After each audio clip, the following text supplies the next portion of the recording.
आंदोलन है, क्योंकि युवाओं के पास ये समझ में आ रहा है कि उनका भविष्य खतरे में है। सरकार, देखिए, सरकार सबसे बड़ी एम्प्लॉयर होती है। कहा जाता है कि किसी लोकतांत्रिक देश में लोकहित में सरकार सबसे बड़े रोजगारदाता है, और सरकार ही उस रोजगार को देने के क्रम में उसको खत्म करने की कोशिश करने लगे, तो यह बेरोजगार युवाओं में इस तरह का आक्रोश स्वाभाविक है। अगर कोई ये सोचता हो कि कोई दल इन आंदोलनों के पीछे है, तो बहुत भ्रम में है। ये लड़के खुद अपने आप खड़े हो गए हैं, और कारण क्या है? आप कोई एक दो जगह पे आंदोलन नहीं है, ये तेलंगाना में भी है, बिहार में भी है, उत्तर प्रदेश में भी है, राजस्थान में भी है, हरियाणा में भी है, हिमाचल प्रदेश में भी है, मैंने को छोड़ करके लगभग हर राज्य में है। क्यों? गुजरात के लड़के, उन लड़कों को नौकरी चाहिए नहीं होता, उनकी प्राथमिकता नहीं होती है वो, इसलिए वो एक ऐसा राज्य है जहां आज भी छठा वेतन आयोग नहीं लागू हो पाया और लोगों को कोई आक्रोश दिखाई नहीं पड़ता।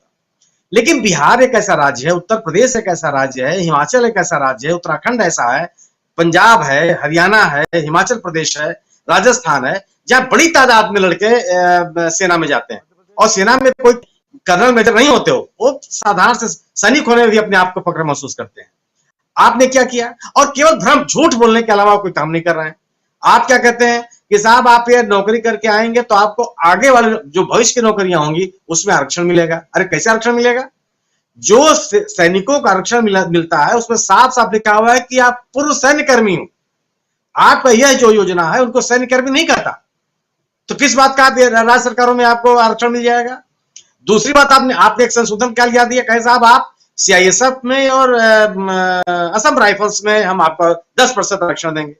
अरे असम राइफल्स की पूरी तादाद कितनी है, और उस तादाद के अनुपात में हर साल भर्तियां कितनी होती हैं? किसको बेवकूफ बना रहे हैं आप? इन लड़कों को समझ में नहीं आता है क्या? तीसरी बात कि आप सोचिए ना कि जो बात मैंने कन्हैया कुमार की बात बहुत सही है कि जब आप नौकरी में आते हैं तो केवल एक लड़का रोजगार नहीं पाता, एक पूरा का पूरा परिवार, एक पूरा का पूरा अपने आप को सुरक्षित महसूस करता है। आपने उसको उससे गायब कर दिया, और तरह तरह की बातें, और लोग क्यों न माने? आप सोचिए, आपने, राजीव जी, हमारे ख्याल से आपने देखा होगा, सबने देखा होगा, इस पूरे आंदोलन, इस पूरे अभियान को लेकर के, अग्निपथ के अभियान को लेकर के सीआईआई का एक विज्ञापन आया अखबारों में। अरे आपसे क्या मतलब भाई? अगर सीआईआई इस पूरे अभियान का समर्थन कर रहा है तो क्यों लोग नहीं मानेंगे कि यह कारपोरेट के हितों को ध्यान में रख के लाया गया है? और कारपोरेट कब से लोग आम आदमी का शुभचिंतक होने लगा? आप ऐसे ऐसे लॉजिक दिए जा रहे हैं कि साहब आप पेंशन की धनराशि को कम करना चाहते हैं। क्यों कम करना चाहते हैं? आप रक्षा बजट बढ़ाना क्यों नहीं चाहते? आप अपने अन्य खर्चे क्यों नहीं कम कर देते?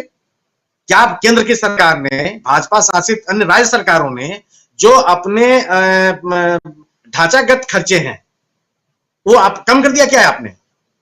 मंत्रियों पे होने वाले खर्चे, मंत्रालयों पे होने वाले खर्चे, विभागों पे होने वाले खर्चे, प्रचार के लिए होने वाले खर्चे क्या कम हो गए? किसी मंत्री ने अपने पर्दे बदलना हर साल बंद कर दिया, कुर्सी मेज बदलना बंद कर दिया, अपने स्टाफ की संख्या घटा दी, उनका जो रिफ्रेशमेंट का खर्चा वो कम हो गया। आपने कहा था कि लेस गवर्नमेंट और मोर गवर्नेंस, क्या लागू हो गया?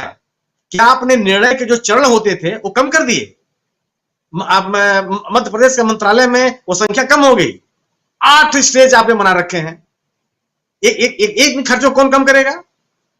सवाल यह है कि केवल आप मैंने एक ऐसी तस्वीर पेश करना लोगों के सामने, और आप इसका उदाहरण आपके इजराइल से और अमेरिका से और यूरोप से देते हैं। सवाल है कि उन सरकारों में, उन देशों में जो सामाजिक सुरक्षा का इश्यू है वो आम आदमी के जिम्मे नहीं है।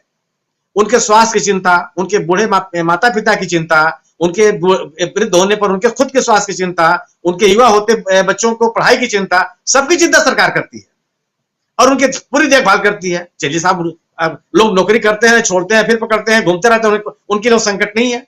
लेकिन ये हमारे देश में स्थिति तो नहीं है ना।